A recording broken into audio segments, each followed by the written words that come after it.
I'm going to talk on the approach on to take action. And I'm going to be referencing this photo. So we'll get into that a little bit later, but there's a reason for this photo. So when you think of the number 365, oftentimes you think of the number of days in a year. And I actually did a little research. 365 is also a dominant number in mathematics. And lastly, 365 is also Microsoft Office 365. But for those of you that have probably just met me for the past year and a half or so, this picture, I weighed in, and my highest recorded weight was 365 pounds, which I might have been actually even higher. However, when you're heavy, typically you don't want to know how much you weigh. That's the norm. So what I want you to do is just to keep in mind that 365, and we'll come back to that. So I'm gonna take it back a little bit. I was raised in Oak Park with my grandmother and my mother. And I went to Lincoln Elementary School. And when I got to school, typically being a overweight kid, I would often hear a lot of teasing. I was 1 in 4 black kids probably in every grade that I attended at Lincoln. So I would hear things like, hey, hey, hey, in reference to Fat Albert. I would hear things such as, since my name was similar to Gary Coleman, I don't know if it was a good or a bad thing, but kids would often compare me to Gary Coleman because we shared the same name and Different Strokes was popular at the time. I mean, I heard it all. So what did I do? I went back home to my grandmother and I said, you know, Grandma, kids are teasing me. I mean, they're saying all these mean things to me. So she said, what you need to do is take action. So when you hear that, you might think, you know, take action. I mean, are you supposed to go and fight? Are you supposed to call names back? That's not what she meant. What she wanted me to do is to go back to school and have the kids that were teasing me, get to know me for who I was, and for me to know them. And that's what I did.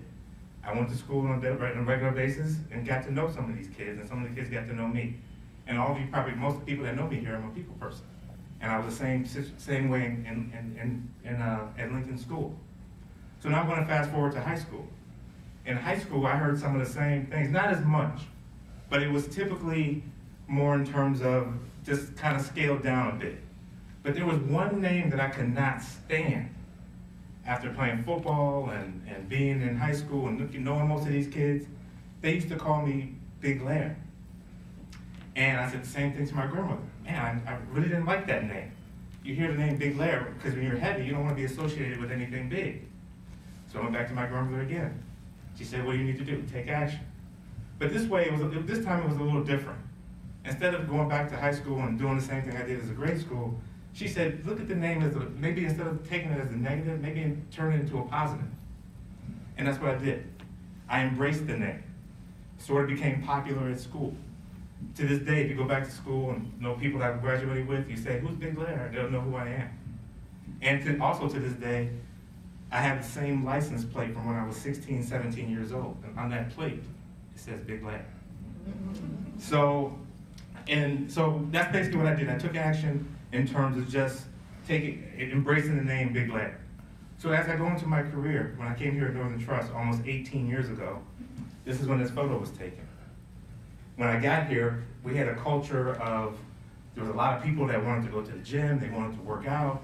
And I said, man, I need to maybe think about what I want to do for myself. I was starting to have kids, and I was a large guy, very large, probably really close to 400 pounds. So I started conversing with other individuals in the bank, getting to know people probably around 2004 or so.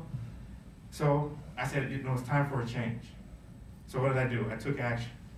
Started talking to other individuals. I joined the gym downstairs in the Canal Center, and I made it work. Lost probably over 100 pounds. So I took action there. So then when it came to my career, I started realizing that I started here as an analyst, became a team leader, and kind of got stuck for a moment on the QA team. You know, Shaylin gave me this term, I guess what you call them, a career coma. And there's nothing wrong with individuals that want to stay in the same job if that's what they want to do. But when I started here, I started to notice that I was progressing pretty quickly. Analyst, senior analyst, team leader. And then QA, it seemed like my career was really jumping. But then I hit that ceiling, and I just kind of stayed to where I was at. So again, I knew that I needed to take some sort of action. And what I did was, I started talking to individuals. I joined the BBRC, went to the first prep boot camp, ended up becoming, in the following year, volunteered to become the lead for the Empower program. From there, Shaylin saw some of the things that I was doing, and then eventually becoming the chair for the professional development. So in doing that, when I took action by becoming more involved with the corporation, it became more of a win-win situation, not only for myself, but for the organization. And then senior management started to notice that I had some great leadership skills, and eventually becoming a project manager in client valuation reporting. So my point in all this is that when you think about this 365, people often ask me, why don't you change your ID? There's a reason why I don't change my ID. I mean, unless they say I have to, this picture's always gonna, as long as I'm here, this picture's always gonna stay on my ID. Because when you look at this picture, I see 365, and that's somewhere where I don't wanna go back to. Thank you.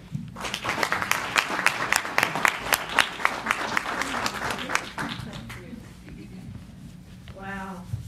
My name's Allison Grant Williams.